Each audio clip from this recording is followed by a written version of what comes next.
Hola Internet y bienvenidos al Viaje al Héroe, la serie en la que recapitulamos, hablamos y opinamos de las historias de nuestros personajes favoritos. Soy Julián Groba Bilbao. Y yo Ezequiel Capelo Lalia. Y hoy veremos el primer encuentro de la Sociedad de la Justicia en Orígenes Secretos número 31.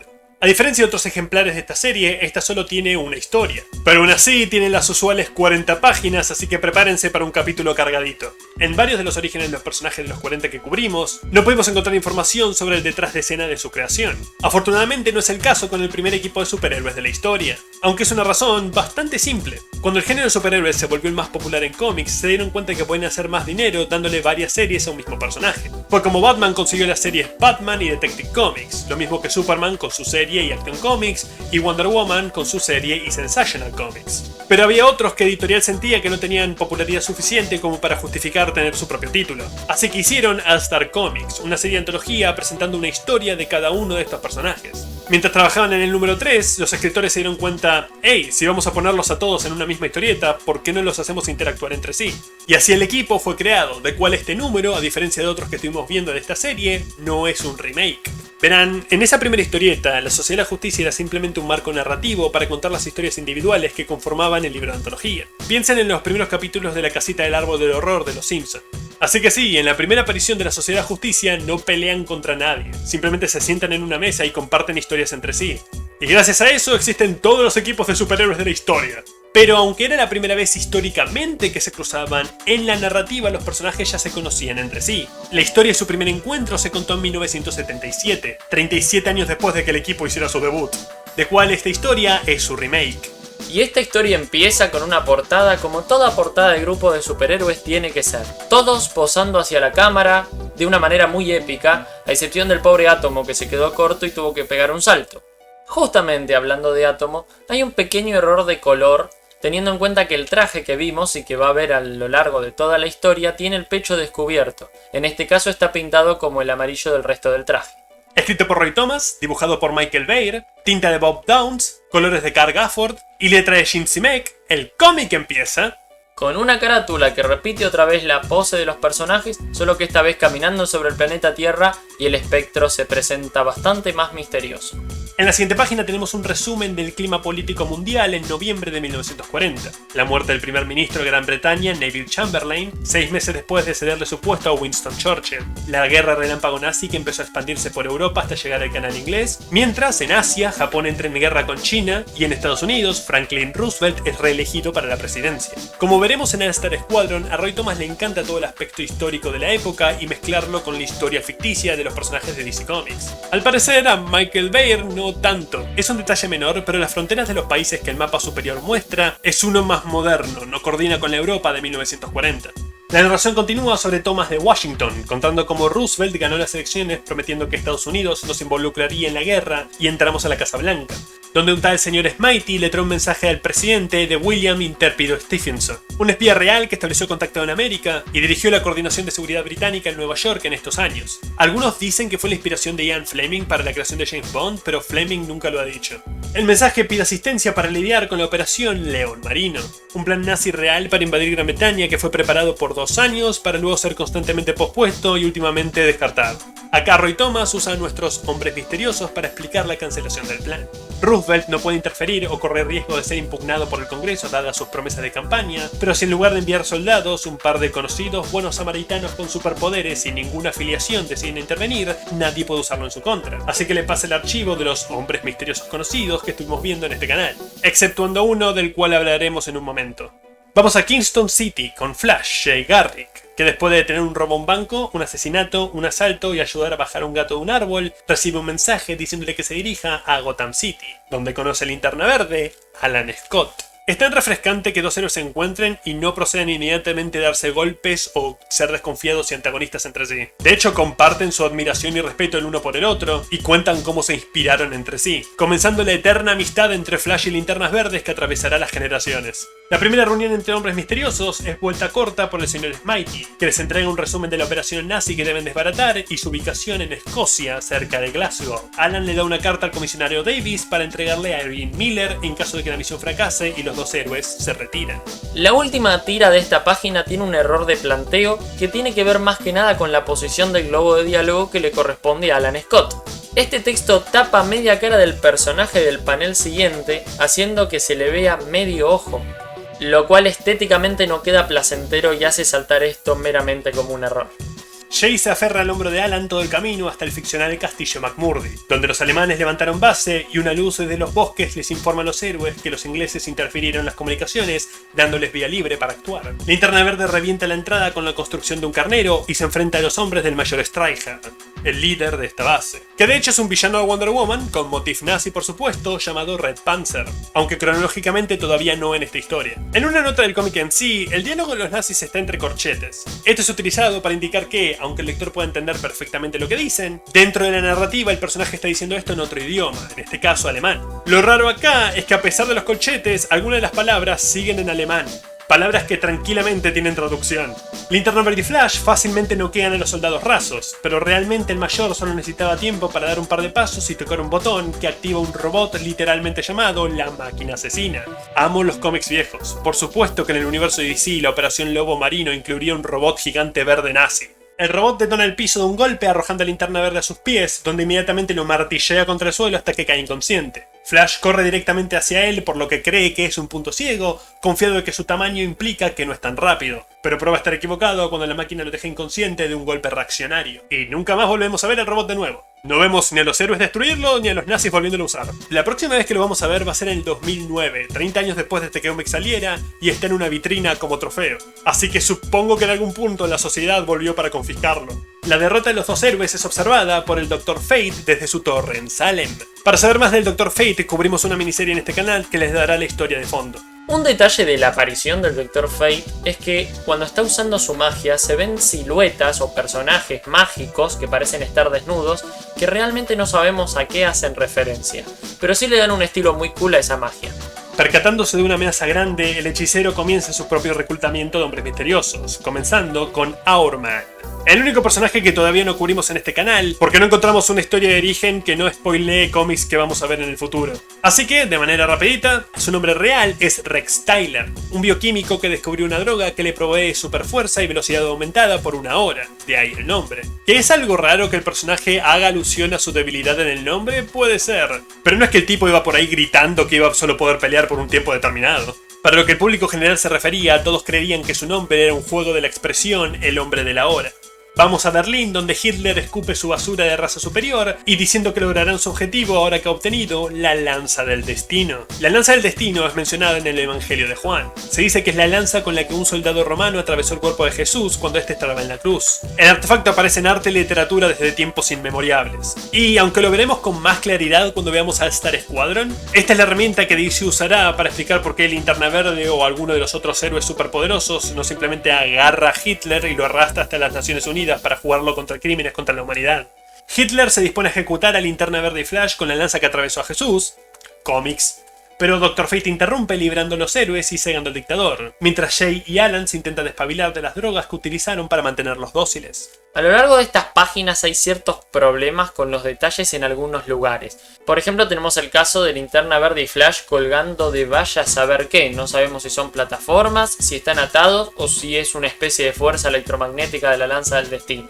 El hechicero y Hourman se encargan de las tropas que suben al escenario para cubrir a su enfermizo líder, y Flash pregunta al grupo por qué no se encargan de Hitler ya que están acá, pero ni el Dr. Fate puede acercarse a él mientras tenga la lanza, la cual el tirano utiliza para lanzar un rayo de luz al cielo que invoca a las Valquirias. Por un lado, es apropiado temáticamente. Los nazis y muchos otros partidos de extrema derecha constantemente reapropiaron símbolos y mitología nórdica, siempre haciendo una lectura superficial que valide su violencia, crueldad y búsqueda por una guerra existencial que termine con el renacimiento de un nuevo mundo. Pero ahí está el punto, es una lectura superficial. Las Valquirias se encargaban de llevar a héroes al Valhalla, mientras que los asesinos perjuros y mentirosos eran enviados al Nastrond, donde paredes de serpiente les escupen veneno sin parar y los ríos que forman llenan todo de vapores tóxicos. ¿A quién creen que favorecerían en esta situación? ¿A los literales héroes que incluso en esta situación se rehúsan a abusar de su poder y quitar una vida? ¿O a los putos nazis? Pero sí, acá están por simbolismo político, no mitológico. Y dado cómo van a utilizar la lanza más adelante, o cómo fue utilizada en Star Squadron, podríamos implicar que Hitler las corrompió al invocarlas. Las Valquirias siguen a su líder, Gudra, En el original, ninguna de las valquirias tenía nombre. Acá aclaran que la líder es la misma valquiria que solía pelear con Wonder Woman, haciendo que en su primera aparición la Sociedad de la Justicia pelee contra dos villanos de Wonder Woman. No había hecho la conexión. Que aún sin que nadie les haya dicho una sola palabra, inmediatamente saben cuál es su misión y cómo llevarla a cabo, agregando evidencia a mi teoría que están siendo controladas por Hitler y no actúan por voluntad propia. Siendo incapaces de acercarse a la lanza, los hombres misteriosos se arrojan contra las valquirias, que son poderosas en derecho propio, repeliendo al Dr. Fate, mientras el culo de Ghidorah está ahí, sin ropa interior, sin sombras que la disimulen, completamente expuesto, de manera que tendré que censurar cuando edite este video para que papi YouTube no se enoje conmigo. Quiero decir, ¡wow! A no ser que Michael Bay creyera que las valquirias iban a usar leggings cuando las dibujó, de lo cual soy muy escéptico, no hay forma de que esto fuera un error. Pusieron una toma offset con la que hasta anime se ruborizarían y nadie se percató. Para que nos interpreten mejor, el problema no es que haya una cola desnuda, el problema es que haya pasado por todo el sistema editorial que suele censurarlo continuamente y no se hayan dado cuenta. Eso, sumado al hecho de que estéticamente en este cuadro no va, ya que estamos viendo el enorme poder que tiene la Valkyria al confrontar a Dr. Fate, pero no podemos porque hay una cola que se está comiendo todo el centro de la atención. Otra cosa a tener en cuenta es que tal vez el dibujante abuse demasiado de los efectos especiales, ya que estos molestan la narrativa y no dejan ver bien lo que está ocurriendo. Por ejemplo, en este cuadro, si no fuera porque Orman después lo aclara, no sabríamos que está golpeando y dejando fuera de combate al Dr. Fate. Otra de las valquirias golpea a Flash. De nuevo, un pequeño problema con la secuencialidad. Vemos en la página anterior siendo cargado por linterna verde hacia el cielo, pero cómo terminó en el medio del aire. Con sus oponentes o derrotados o confundidos, las valquirias lideran las tropas de Hitler hacia Inglaterra. Orman empieza a desesperarse sintiéndose fuera de su elemento, mientras la mayor parte de la página es ocupada por un mapa de Europa, que no termino de entender. No está demostrando cómo se verá el mundo si las valquirias consiguen su objetivo, no marcan el viaje que ellas y los héroes están tomando, es solo un mapa de Europa. En el original abarcaban todos los eventos que estaban tomando lugar en los diferentes lugares. Acá parece mera decoración. Linterna le hace frente a una de sus oponentes, pero todavía está aturdido por la droga y no sabe qué tanto va a aguantar. Orman rivela la fuerza de otra momentáneamente, pero le pide un refuerzo a Fate, el cual él toma literalmente, enviando orbes mágicos para reclutar a 4 miembros más para inclinar las tablas de esta pelea a su favor. El primero es Sandman, que acaba de lidiar con un par de secuestradores cuando es envuelto por una de estas esferas, dejando caer una poética nota para la policía. Este detalle es extraño porque no queda muy claro si dejó la carta a propósito o no, más que nada porque podría confundirse con cualquier otro cuadro de texto al azar. Lo más probable es que haya decidido dejarlo porque estaba en el original. Y en lo personal tengo que decir, qué presencia que tiene Sandman, a pesar de usar esos colores tan chillones y ser uno de los personajes menos poderosos de este grupo, la falta de rostro y el hecho de que está todo el tiempo cubierto con la capa le da un aura de misterio muy interesante. El siguiente es Hawkman. Este es el Hawkman original, Carter Hall, el curador de un museo que resulta ser la reencarnación del príncipe egipcio Khufu. Chequen el primer capítulo de la Guerra Sombra de Hawkman que cubrimos en este canal para más detalles sobre toda su historia. Y luego Átomo de Calvin City. Los tres se conocen mientras las esferas los llevan a Berlín y la voz del Dr. Fate les comunica de la situación.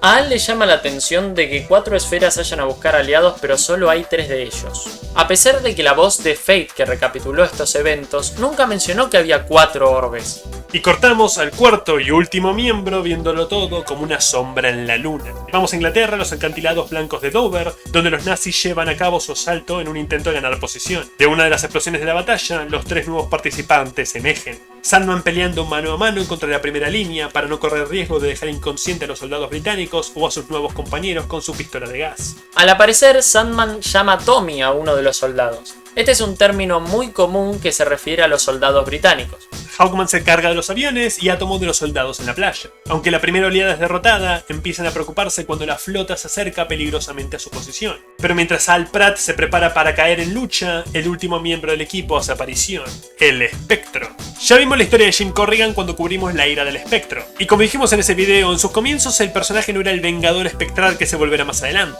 Roy Thomas cada vez que lo escriba intentará balancear el Espectro clásico y el moderno para darle un progreso congruente a su historia. Mientras tanto, en Berlín, el Dr. Fate siente la llegada del Espectro a Inglaterra, pero debe reenfocarse en las Valquirias que ahora cuentan con el apoyo de un bombardero de largo alcance alemán. De vuelta con la invasión, la flota alemana es arrasada por la entidad que se acaba de unir al combate como un gigante. De nuevo, como vimos, el modus operandi del Espectro es castigar a los asesinos.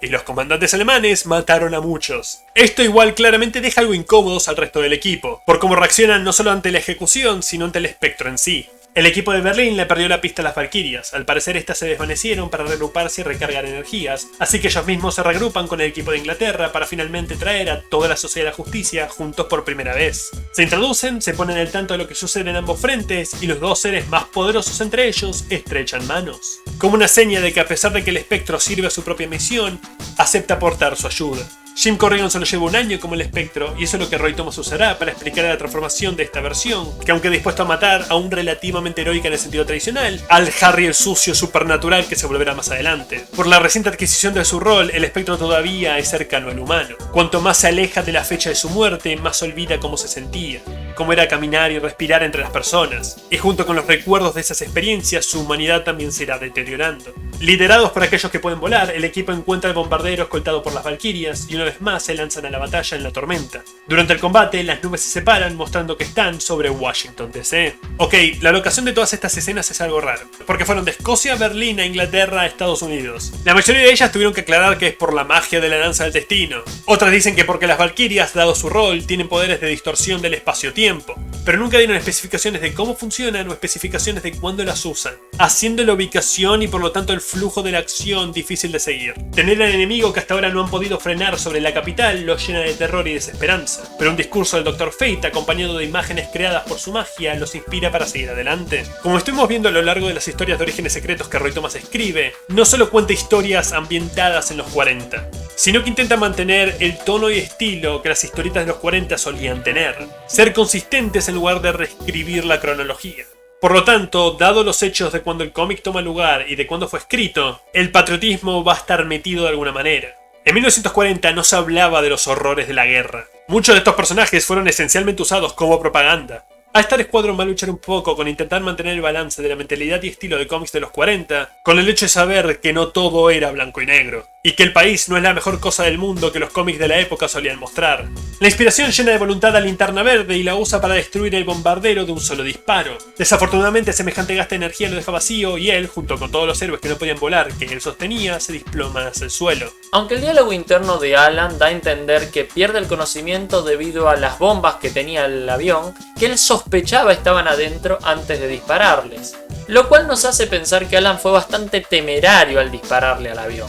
Al fracasar su misión, las Valquirias desaparecen. Sí, creo que hacer a las Valquirias tan poderosas lo dejaron sin muchas opciones para derrotarlas físicamente. Así que en su lugar, la magia de la lanza los invocó para una misión específica. Al frustrar dicha misión, en este caso bombardear la capital, desaparecen. Pero su líder, Gudra, tenía una misión diferente: asesinar a Roosevelt. Ella se escabulle por los pasillos de la casa, mientras Átomo, aún adolorido por la caída y a punto de desmayarse, la sigue. La mujer irrumpe en la habitación del presidente y el joven héroe intenta detenerla, pero por más fuerte que sea, esta mujer logró ser rival para el Dr. Fate y lo hace a un lado con su lanza. Supuestamente la lanza de Gudra mataría automáticamente a quien apuñale, dado que las Valquirias son esencialmente un equivalente nórdico para la parca. Así es como siempre fue escrita en todas sus apariciones y nunca nos dan una explicación de cómo el átomo sobrevive en esta. Mi suposición o teoría es que él no era el objetivo. El que había sido marcado para morir era Roosevelt. Con el único héroe que logró llegar a tiempo fuera del camino, Gudra cumple su misión y asesina al presidente de los Estados Unidos.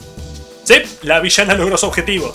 Aunque demasiado tarde, los otros héroes entran en la habitación, Dr. Fate lanzando una descarga mágica directamente hacia la villana, pero no solo que no llega a dejarla inconsciente, sino que, con su misión cumplida, desaparece igual que sus hermanas. Los hombres misteriosos se reúnen alrededor del cadáver humeante de Roosevelt preguntándose qué hacer ahora, y el espectro responde utilizando sus habilidades para viajar a la zona de los recién fallecidos. Razonando que puede traer a Roosevelt de vuelta porque fue asesinado por una entidad que no formaba parte de las creencias del presidente. Es decir que Gudra esencialmente actuó fuera de sus jurisdicciones. Lo cual es un concepto súper interesante que siento que está más usado de excusa para que el espectro pueda saltearse las reglas en lugar de una idea para explorar. Busca entre las armas de los recién fallecidos hasta encontrarlo y calcula el tiempo que le queda antes de que cruce el crepúsculo hasta el otro mundo. Con eso se apresura para hablar con la voz, aquella que le dio a Jim Corrigan el rol del espectro. El Vengador Esmeralda le pide permiso para regresar el alma del presidente a su cuerpo, dado que una nación al borde de la guerra no puede perder tiempo con la muerte de su líder y la elección de uno nuevo. Pero la voz le dice que ningún un hombre o mujer es tan importante.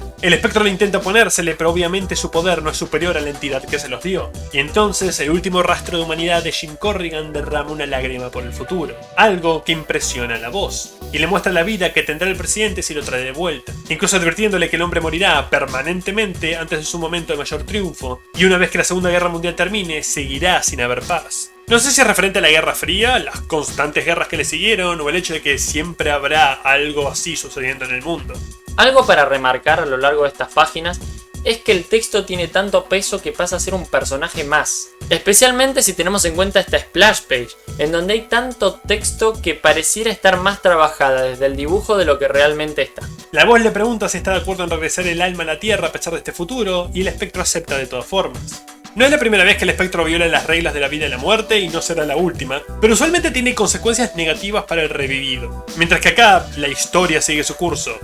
Literalmente. Supongo que porque es técnicamente la voz la que hizo esto en lugar del espectro como recompensa por conservar su humanidad, a pesar de que, como dije, la terminará perdiendo con el tiempo. La voz le borra las memorias del futuro para que no se vea tentado en alterarlo y lo regresa a él y a su recompensa a la Tierra. El segundo sin memoria de haber muerto a manos de la Valquiria. Dr. Fate confirma que los nazis abandonaron su plan de invadir Inglaterra y el presidente le da su agradecimiento a Átomo por recibir la lanza de Gudra por él. Haciendo un chiste algo oscuro para esta historia cuando el héroe le responde que está bien porque nada puede partir un átomo. Ya saben, frente al hombre que estaba a cargo de los Estados Unidos cuando desarrollan y emplean la bomba atómica. Y estaba en el original también. Aunque lo bueno de mencionar esta frase es que permite nombrar a Einstein y su teoría recientemente publicado, metiendo otro detalle histórico en esta historieta.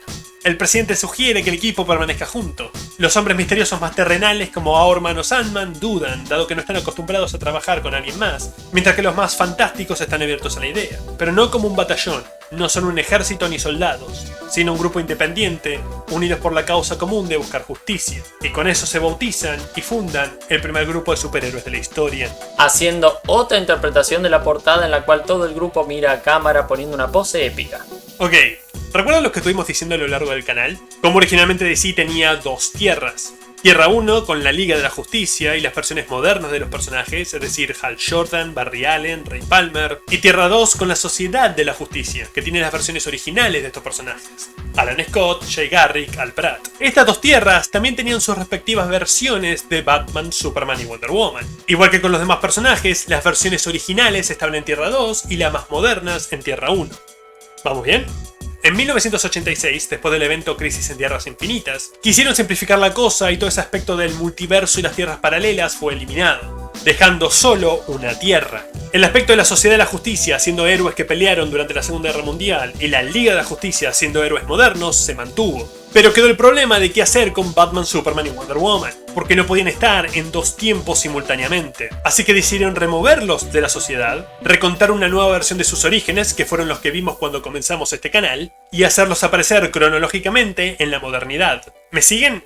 A lo que voy con todo esto es que la versión original de esta historia que cubrimos, la que salió en 1977, Batman, Superman y Wonder Woman estaban involucrados. Pero este remake que acabamos de ver fue hecho en el 86. Después de que todo se volviera una tierra. Por lo tanto, sus roles fueron eliminados o reemplazados. En el original, Roosevelt no muere, Superman lo salva de Gundra y es él el que da el discurso final en lugar del espectro.